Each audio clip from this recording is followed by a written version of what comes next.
கேள்வி பார்வையாளர் வணக்கம். இந்த நேர்காணலில் நாம் சந்திக்க இருக்கும் சிறப்பு விருந்தினர் மதுரை உயர்நீதிமன்ற வழக்கறிஞர் மாநகரி செல்வகுமார் அவர்கள். சார் வணக்கம். வணக்கம்.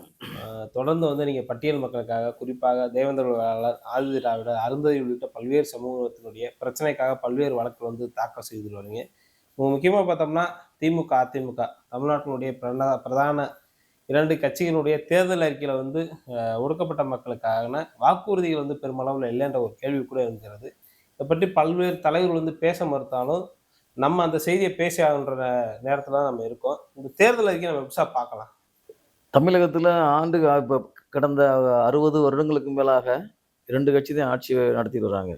குறிப்பா அண்ணா திராவிட முன்னேற்ற கழகம், திராவிட முன்னேற்ற கழகம். இப்போ 2 கட்சிகளுமே இந்த மக்களை எப்படி மாற்றாந்தாய் மனப்பான்மையோட ஒரு ஏமாற்றுதலோட வழிநடத்திருக்காங்க. அதற்கு பார்த்தீங்கன்னாக்க இந்த பட்டியல் சமூகம் சார்ந்து அரசியல் கட்சிகள் எப்படி சுயநலமா நடந்து வாய் மூடி மௌனியமாக இந்த தேர்தல் வரைக்கும் வாய் மூடி மௌனியாக இருந்து அவங்க சுயநலமா செயல்படுறாங்கன்றது இப்போ இந்த அதிமுகவோட தேர்தல் அறிக்கையும் திமுக தேர்தல் அறிக்கையுமே அப்பட்டமா தோல்விச்சு காட்டுறாங்க. குறிப்பிட்டு சொல்லணும்னாக்க இப்போ அதிமுகவோட தேர்தல் அறிக்கையில 297 வாக்குறுதிகளை வாக்குறுதிகள் 54 பக்கத்துல வெளியிட்டிருக்காங்க. அதுல பாத்தீங்கன்னா பாருங்க, ஆதி திராவிடர் நலன்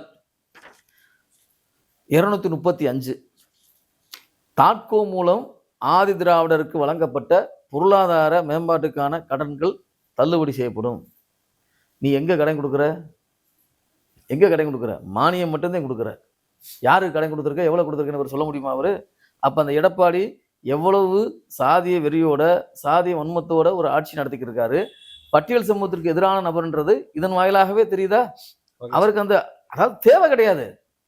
அவர் பார்த்தீங்கன்னா ஏற்கனவே பார்த்தீங்கன்னா எடப்பாடி பார்த்தீங்கன்னா எப்படிப்பட்டவர்ன்றது நம்ம சொல்ல வேண்டிய அவசியம் இல்லை. அவர் ஒரு கவுண்டர் சமூகத்தை சேர்ந்தவர். அவர் ஆரம்ப காலம் தொட்டே பார்த்தீங்கன்னா ஒரு சாதி வெறியர். அவர் இந்த ஆட்சியை இந்த அதிமுகன்ற ஒரு தலைமையை எப்படி பின்பற்றினாரு, கைப்பற்றினாரு, அதை கைப்பற்றி இப்போ எப்படி அவர் கட்சி நடத்தி வர்றான்றது உலக இருந்த விஷயம்.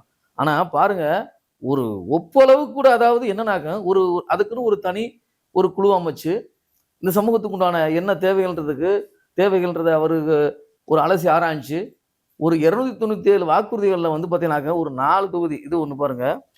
ஆதிராவுக்கான கோவில் புதியதாக கட்டுவதற்கு வழங்கப்படும் தொகையை 2 லட்சத்திலிருந்து 5 லட்சமாக உயர்த்தி வழங்கப்படும். பட்டியலின மக்கள் விருப்பத்தின் பேரில் கிறிஸ்தவ மதத்துக்கு மாறும்போது ஏற்கனவே அவர்கள் பெற்று வந்த உரிமைகள், சலுகைகள் மறுக்கப்படாமல் வழங்கும் வகையில் மத்திய அரசின் கவனத்தில் கொண்டு சென்று அவர்களின் உரிமைகளும் சலுகைகளும் தொடர நடவடிக்கை எடுக்கப்படும். 237வது வாக்குறுதி. இப்போ இந்த 237வது வாக்குறுதி அவர் பார்த்தீங்கன்னாக்க இப்போ என்டிஏ கூட்டணியில் தானே இருக்காரு. யாரு? நம்ம எடப்பாடி பழனிசாமி. இந்த வாக்குறுதியை பார்த்தீங்கன்னாக்க ஏன் இப்பயே நடைமுறைப்படுத்திருக்கலாமே? அவர் விரும்பியிருந்தா இப்பயே நடைமுறைப்படுத்தல. உச்சநீதிமன்றம் ஒரு தெளிவான ஒரு தீர்ப்பு வழங்கியிருக்கு. இப்ப இந்த நேரத்துல பார்த்தீங்கன்னாக்க இவரோட ஆதரவாளர் இந்து மக்கள் கட்சியை சேர்ந்த அர்ஜுன் சம்பந்த் உயர்நீதிமன்றத்தில் ஒரு வழக்கு வேற தாக்கல் செஞ்சிருக்காரு. இந்த மாதிரி கிறிஸ்தவ மதத்தை பின்பற்றவங்க அவங்க இந்து மத தாழ்த்தப்பட்டோர் பட்டியல் வகுப்பு சான்றிதழ் இருந்தால் அதை நிராகரிக்கணும் வழக்கு தெரிஞ்சிருக்காரு. அதை தடுத்து நிப்பாட்டிருக்கலாம்ல. அதை விட பாருங்க, குடும்பம் பார்த்தீங்கன்னாக்க ஆதி திராவிடர் பழங்குடி பகுதியில் உள்ள மயானங்கள் ஆக்கிரமிப்பிலிருந்து மீட்டெடுத்து சுற்றுச்சுவர்கள் கூட மயானம் இல்லாத பகுதிகளுக்கு புதிய மயானம் ஏற்படுத்தி தரப்படும். ஏற்கனவே சுடுகாட்டு குட்டகை ஊழல் இவங்க ஆட்சியிலே நடந்தது. இப்ப அந்த ஊழல் செஞ்சவர் திமுக இருக்காரு. இந்த 4 தான் அந்த வாக்குறுதிகள், தேர்தல் வாக்குறுதிகள். இந்த 4 வாக்குறுதியுமே அதிமுக இந்த பட்டியல் சமூகத்தின் மேல எவ்வளவு அக்கறையோடும் ஆதரவோடும் இந்த மக்கள் நலன் மேல எவ்வளவு அக்கறை கொண்டிருக்கிறத தோலுரிச்சு காட்டுது. அதுக்கு ஆதரவா செயல்படக்கூடிய இந்த பட்டியல் சமூகத்தை சேர்ந்த கட்சிக்காரன் பூரா என்ன பண்றேன்னு தெரியல. அதை பத்தி பின்னாடி பேசுவோம். இப்ப அடுத்தது பாத்தீங்கன்னாக்க சமூக நீதி திமுகவுக்கு வருவோம். இங்க பாருங்க, சமூக நீதி திமுக. இவர் 4, அவர் 10. யாரு? திமுகல ஒரு பெரிய குழுவே அமைச்சு ஏன்னா விஞ்ஞானிகள்லாம் வச்சு ஏன் கேட்குறீங்க? இந்த மக்களோட நலனுக்காக பாரு, 2039ஆம் ஆண்டுக்குள் வீட்டு மனையற்ற தகுதியுள்ள ஒவ்வொரு ஆதரவாளர் மற்றும் பழங்குடி குடும்பத்திற்கும் வீட்டு மனை பட்டா வழங்கிட படிப்படியாக நடவடிக்கை எடுக்கப்படும்.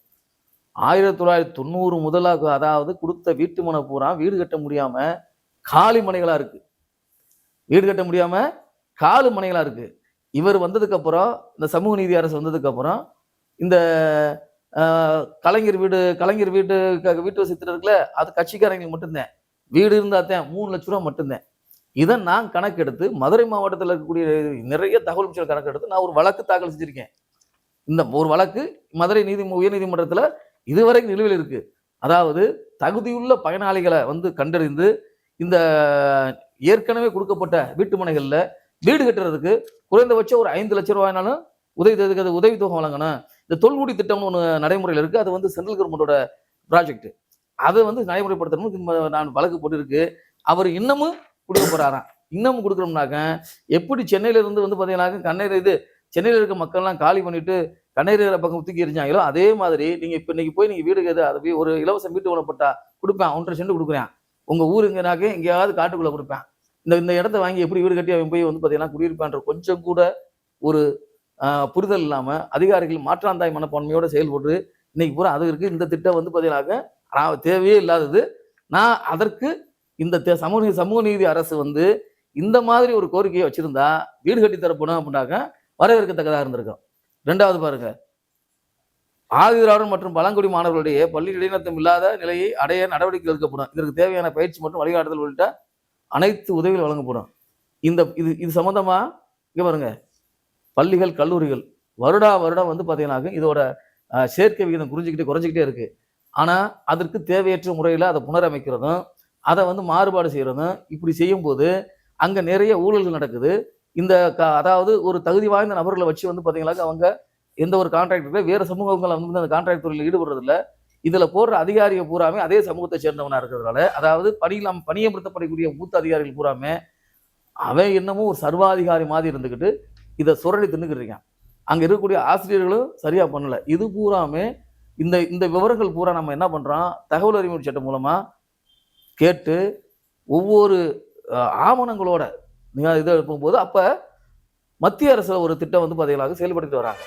மத்திய அரசுல இந்த ஸ்ரஸ்டான்ற ஒரு திட்டம், அதுல வந்து அதாவது உயர்தர கல்வி நிறுவனங்களுக்குள்ள உண்டு உறவிட பள்ளிகளில் வந்து பாத்தீங்கன்னா தாழ்த்தப்பட்ட மாணவர்களுக்கு அவங்க அதாவது இடம் வழங்கி அதுக்கு முழு தொகையுமே மத்திய அரசே செயல்படுத்துது. ஏன் அது மாதிரி இருக்கும்போது இங்க வந்து அந்த கட்டமைப்பு இருக்கும்போது இந்த தமிழ்நாட்டு சேர்ந்த பல்வேறு மாணவர்களுக்கு செய்யணும்னு சொல்லி அதுக்கு ஒரு வழக்கு போட்டேன். இதெல்லாம் பத்திரிகையில வருது. இதெல்லாம் அதாவது நான் என்ன சொல்ல வரேனாக்க, நம்ம சொல்றதெல்லாம் செய்யறது இல்ல. எது அவசியமோ அது இந்த மக்களுக்கு தேவையோ அதை வந்து ஒரு குழுவா இருக்காங்கல்ல, இந்த கவனத்துக்கு கூட வராம ஏனோதானு ஏற்கனவே இருக்கிறதான் சொல்றானே தவிர ஏதாவது வந்து புதுசா இருக்காது. இது ஒண்ணு. அதுக்கப்புறம் வந்து பாத்தீங்கன்னாக்கா உண்டு உறவிட பொருட்கள் விரிவாக்கம் செய்யணும். அதைத்தான் நான் வந்து இது பூரா இன்டெகிரேட்டடா வந்து தாழ்த்தப்பட்ட மற்றும் பழங்குடியினருக்கு வந்து உயர்தர ஒரு கல்வி நிறுவனம் மாற்றி அமைக்கணும் அப்படின்னு ஒரு வழக்கு போட்டு அது நிலையில் இருக்கு. இது வந்து பாத்தீங்கன்னா ஒரு வெற்றி அறிவிக்காத பார்க்க முடியாது. அதுபோக வந்து பாத்தீங்கன்னாக்கா 12ஆம் வகுப்புக்கு பின் உயர்கல்வி நுழைவு தொழிற்கல்வி இணைப்பு தொடர்ச்சியான கண்காணிப்பு என முதல் தலைமுறை மாணவர்களுக்கு துணை நிற்போம். இது அந்த பல ஆட்சிகளில் வந்து பாத்தீங்கன்னாக்கா இந்த முதல் தலைமுறை வாய்ப்பு. அதுபோக சென்ட்ரல் கவர்மெண்டோட அதாவது போஸ்ட் கிராஜுவேட் அந்த அந்த அந்த பிஎம்எஸ் போஸ்ட் மெட்ரிக் ஸ்காலர்ஷிப் ஸ்கீம்ல வந்து பாத்தீங்கன்னாக்கா அவங்க வந்து பாத்தீங்கன்னாக்கா மத்திய அரசு கல்வி உதவித்தொகை வழங்குது, மாநில அரசுக்கு அதுல பங்களிப்பே இல்லை. அதுக்கப்புறம் வந்து பாத்தீங்கன்னாக்கா அதே தான் ஆதிராவிட குடியிருக்கும் அனைத்து பகுதியிலும் பாதுகாப்பான குடிநீர் கழிப்பற சாலை. இது 7 சாலை வசதி இல்லாத தொல்குடியினர்களுக்கு முன்னுரிமை வழங்குகிறது சாலை வசதி. 2006 வன உரிமை சட்டத்தின் கீழ் தமிழ்நாட்டில் பனை உரிமைகள் வழங்கிட நடவடிக்கை எடுக்கப்படும். பாரம்பரிய மேய்ச்சல் சமூக மக்கள் வனநிலங்களில் உள்ள உரிமையை உறுதி செய்து சமூக வன உரிமை வழங்கப்படும். மலைவாழ் மக்களின் வாழ்வியல் பண்பாடு மொழி ஆகியவற்றை ஆவணப்படுத்தி பாதுகாப்பு நீலகிரியில் பண்பாட்டு விரும்பப்படும். இது எது இப்ப உங்க பார்வைக்கு இது எது சரியான? இந்த 2 பேரு 2 ஆண்ட கட்சிகள் ரெண்டுமே, இந்த 2 கட்சிகளும் இந்த பட்டியல் சமூக மக்களுக்கு எந்தவித தேர்தல் அறிக்கையை தயாரிச்சு கொடுத்துருக்காங்கன்றத இது வரைக்கும் யாராவது பேசியிருக்காங்களா? இல்லைங்க சார், இதுவரைக்கும் இல்லை. இது வரைக்கும் பேசியிருக்காங்களா? இப்ப இதுல இருக்கக்கூடிய இப்ப சமூக நீதி பேசக்கூடிய இந்த திமுக அரசுக்கு ஆதரவு அளித்த இந்த பட்டியல் சமூக கட்சிகளோட நிலை என்ன? இல்லைங்க சார், இது வரைக்கும் எதுவுமே கொடுக்கல. அமைதியா சீட்டை வாங்கிட்டு அவங்க மௌனம் காமிச்சிட்டு ஆதரவு கொடுத்து தான் போய்க்கிருக்காங்களா.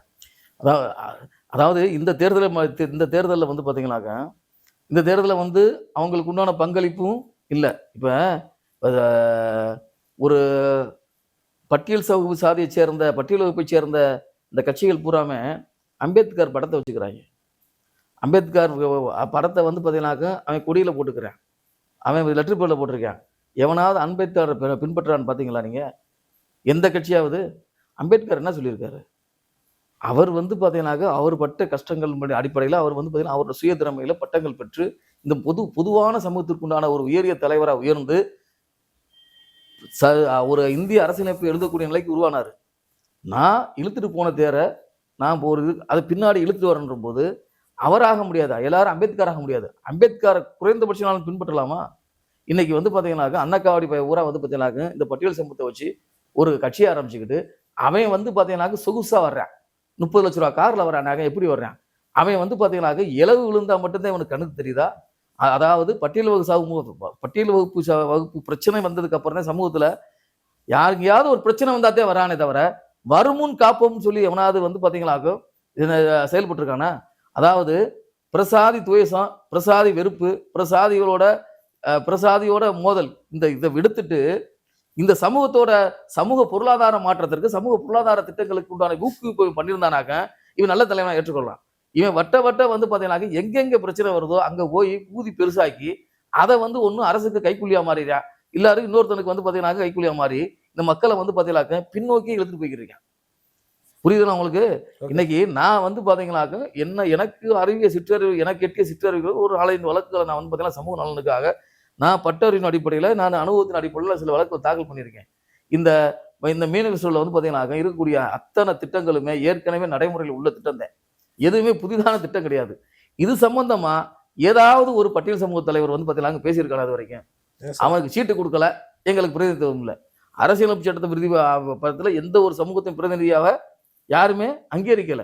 மக்களால் தேர்ந்தெடுக்கிற பிரதிநிதி இவன் வந்து பாத்தீங்கன்னாக்க இந்த இளைஞர்களை மூலச்செலவு செய்து அவன் அங்கங்க வந்து பாத்தீங்கன்னாக்க ஒரு கட்சியை ஆரம்பிச்சுக்கிட்டு ஒரு ஆளுகின்ற கட்சியோட வந்து பாத்தீங்கன்னாக்க ஒரு இணக்கமான போக்கை உருவாக்கிக்கிட்டு அவங்கிட்ட போய் நாய் மாதிரி நின்று பிச்சை எடுத்து புழைச்சிக்கிட்டு இருக்கான். இங்க மக்களுக்கு என்ன தேவை? அநேக திட்டங்கள் இருக்கு. அது இப்ப மத்திய அரசு திட்டங்கள்ல வந்து தேசிய தாழ்த்தப்பட்டோர் நிதி மேம்பாட்டு கழகத்தின் அடிப்படையில் வந்து பாத்தீங்கன்னாக்க முழு தொகையுமே கொடுக்குறாங்க. வங்கியும் அவசியம் இல்லை. ஆனா இங்க வந்து பாத்தீங்கன்னாக்க 100க்கும் மேற்பட்ட 100க்கும் குறைவாகத்தை கடந்த 5 நிதியாண்டுகள்ல வந்து பாத்தீங்கன்னா 100க்கும் குறைவாகத்தை ஒவ்வொரு நிதியாண்டுக்கும் அவங்க பயனாளிகள் தேர்ந்தெடுக்கப்படுறாங்க. இந்த பயனாளிகள் பூராமே பார்த்தா அரசியல்வாதிக்கு நெருக்கமானவனாகவும் அதாவது மக்கள் பிரதிநிதியாக இருக்கக்கூடிய பினாமிகளா வந்து இருக்கானே தவிர எவனுமே வந்து பாத்தீங்கன்னாக்க அவன் ஒரு சாதாரண சாமானிய உங்களை போன்றோர் என்போன்றோர் வந்து பாத்தீங்கன்னாக்க அந்த தேசிய அதாவது NSFB ஸ்கீம்ல வந்து லோன் போட முடியாது. இப்ப என்னமோ லோன்லாம் தள்ளுபடி சொல்லி எடப்பாடி சொல்லியிருக்காரு. எத்தனை லோன் தள்ளுபடி பண்ணுவேன்? நீ மானியம் தானே கொடுக்குற, நீ லோன் கொடுக்குற தேசியமயமாக்க வேண்டிய வங்கி. இப்ப கல்வி கடனை ரத்து பண்ண முடிஞ்சா? இப்ப வந்து பாத்தீங்கன்னா தேசியமயமாக்க வேண்டிய கடன் கொடுக்கறதே பெரிய விஷயமா இருக்கு. இதுல வந்துட்டு போய் லோனை எங்கிட்டு போய் தள்ளுபடி. அப்ப இது வந்து இந்த மக்களை ஏமாற்ற வேலை தான். அதற்கு நான் வந்து பாத்தீங்கன்னாக்க இது சம்பந்தமாகவும் சென்னை உயர்நீதிமன்றத்துல ஒரு வழக்கு தாக்கல் செஞ்சிருக்கேன். இந்த நிதிகள் பூராமே, இந்த பட்டியல் சமூகத்தோட நிதிகள் பூராமே மாற்று திட்டங்களுக்கு, மகளிர் உரிமை திட்டத்துல இருந்து எல்லா திட்டங்களுக்கும் கையாளப்படுது, அதாவது களவாடப்படுது. அதை தடுத்து நிறுத்தணும். இந்த மக்களோட பொருளாதார திட்டத்தை ஊக்குவிக்கிறதுக்கு நீங்க வந்து பாத்தீங்கன்னாக்க இப்ப கேரளால, பஞ்சாப்ல, டெல்லியில வந்து பாத்தீங்கன்னாக்க ஒரு தனி நிதி முனையமே வச்சிருக்காங்க. என்பிஎஃப்சினாக்க வங்கிசாரா நிதி கழகம், நிதி கழகம். இந்த மைக்ரோ தொழில், அதாவது சிறு கடன் கொடுக்குறாங்க பாருங்க. இப்ப இந்த குழு கடன் கொடுக்குறாங்க, அதெல்லாம் வந்து பாத்தீங்கன்னாக்க அந்த மாதிரி வந்து பாத்தீங்கன்னாக்க ஒரு மத்திய ரிசர்வ் வங்கியில வந்து பாத்தீங்கன்னாக்க இது 15 ஒரு நிறுவனத்தை உருவாக்கி முழு தொகையும் அதுல முதலீடு செஞ்சு அதன் வாயிலாக பயனாளிகளுக்கு நேரடியாக சென்ற அளவுக்கு அது செய்யலாம். அது மாதிரி திட்டங்கள் கிடையாது. அதாவது ஒரு சமூகத்துக்கு உண்டான ஒரு சமூக மாற்றம் என்பது சமூக பொருளாதார மாற்றம் மட்டும்தான் ஒரு சமூகத்தை இன்னொரு நிலைக்கு இட்டு செல்லும். அதற்கு அத்தனை சலுகைகளும் திட்டங்களும் இந்த மத்திய அரசு மூலமாக இங்க நிதிய ஒதுக்கீடு மூலம் கிடைச்சா கூட மாநில அரசுகள் அதை முழுமையா செயல்படுத்துறது இல்ல. இந்த மாநில அரசுகள் செயல்படுத்தாத போது யார் இதுக்காக பொங்கணும்? யாருக்காக பொங்கணும்? பட்டியல் சமூகத்தை சேர்ந்த கட்சியிடம் தானே பொங்கணும். எவன் பொங்குறியா சொல்லுங்க? இன்னைக்கு எனக்கு தொகுதி கொடுக்கல, தொகுதி கொடுக்கல, எனக்கு சீட்டு கொடுக்கன்றானே. இது சமூக இங்க என்ன முட்டாள ஆட்சி நடத்திக்கிறீங்க? இருக்கிறவங்க பூராமே கார்பரேட் அரசு நடத்திக்கிறீங்க. இன்னைக்கு வந்து பாத்தீங்கன்னா தெளிவான நிலையில அவனோட ஒவ்வொரு தரவுகளையும் அவன் வந்து சேகரிச்சு அதன் மூலமாக உனக்கு எவ்வளவு செல்வாக்கு இருக்கு, நீ என்னன்னு பேரளவுக்கு இந்த சாதிக்கு ஒரு ஆள் வேணும், இந்த சாதிக்கு ஒரு ஆள் வேணும்னே வச்சுதான் பண்ணிக்கிருக்கானாக்க, நீ இந்த சாதியோட அடையாளமா இருந்து சாதியை காட்டி கொடுத்து அவன்கிட்ட போய் பிச்சை எடுத்து பிழைக்கிறத விட்டுவிட்டு இந்த மக்களுக்கு உண்டான நலனுக்கு எவன் பாடுபடுறான்? இந்த பாருங்க, இது வந்து பாத்தீங்கன்னா இந்த தேர்தல் அறிக்கை பத்தி எவனாவது பேசியிருக்கானா அது வரைக்கும்? இல்லாட்டி இது சம்பந்தம் இதுக்கு கட்டணம் தெரிவிச்சிருக்கானா? இப்ப இப்ப அதாவது நம்ம பேச வேண்டியது பட்டியல் சமூகத்தை பத்தி பேச முடியும், பிற சமூகங்களை பத்தி பேச வேண்டிய அவசியமே இல்லை. ஒவ்வொரு இங்க வந்து பாத்தீங்கன்னா எதுவாக இருந்தாலும் 44 தொகுதிகளுக்குள்ளதான். இந்த 44 தொகுதிகளுக்குள்ளதே இந்த மல்லுக்கட்டு எல்லாமே இங்க 76 சாதிகளுக்கு. இதனாலதான் இந்த பிரச்சனைகள் இருக்கும்போது இந்த சமூகத்தோட நலன் வந்து மேம்பட்டு போகவே முடியல. இதுல குறிப்பா வந்து பாத்தீங்கன்னா ஒரு சாதியை குற்றம் சாட்டலாம். யாருனாக்க இந்த பட்டியல் சமூகத்துல பறையர் சமூகம் வந்து பாத்தீங்கன்னா பிற சாதிகள் நசுக்கிறாங்கன்றது இது உண்மையா தெரியுது. சமூக நீதி வாயளவுல பேசக்கூடாது, நடைமுறையில காட்டணும் யாராக இருந்தாலும். ஆக இப்ப அவன் இன்னைக்கு பாத்தீங்கன்னாக்கா இன்னைக்கு காங்கிரஸ் கட்சியா இருக்கட்டும், எந்த ஒரு கட்சியா இருக்கட்டும், இன்னைக்கு அதிக பெரும்பான்மையா வந்து பாத்தீங்கன்னா ஒரு குறிப்பிட்ட சாதிக்கத்தையும் பட்டியலுக்குள்ளே வழங்குறாங்க. இப்ப இது வந்து பாத்தீங்கன்னாக்க பிற சாதிகளுக்கு வந்து பாத்தீங்கன்னாக்க வெறுப்பையும் மோதலையும் தூண்டுற மாதிரி இருக்கு.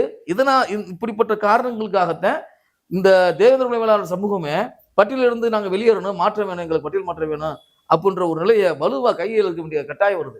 அதாவது இது மிகப்பெரிய ஆபத்து தெரிஞ்சும் அது வந்து பாத்தீங்கன்னாக்க எங்களுக்கு வேணாம் அப்படின்னு ஒரு சிலரோட அதை பத்திய விவரங்களை வேற மாதிரி பேசினா கூட இப்ப இந்த பிரச்சனைக்கு காரணம் இதுதான். இதை நான் ஆரம்பத்துல இருந்து நான் பதிவு செஞ்சுட்டு வரேன். அதாவது ஒரு பக்கமே அவன் சுயநலமா சிந்திக்கிறது, சமூக நீதி பேசி என்ன பிரயோஜனம்? சமூக நீதி பேசி என்ன பிரயோஜனம்? நடைமுறையில காட்டணும்ல. அப்ப இந்த இந்த ரெண்டு அதாவது மத்த கட்சிகளை பத்தி நம்ம பேச வேண்டியதுல ஆட்சிக்கு வர போறது இல்லை. இப்ப அவன் தான் ஆட்சிக்கு வர போறான். எவனோ ஒருத்தர் வர போறானாக்க அவனோட தேர்தல் அறிக்கையை இவங்க இந்த சமூகத்தின் மேல இருக்கக்கூடிய அக்கறையை தெளிவா காட்டுது. ஓகே சார், நன்றி.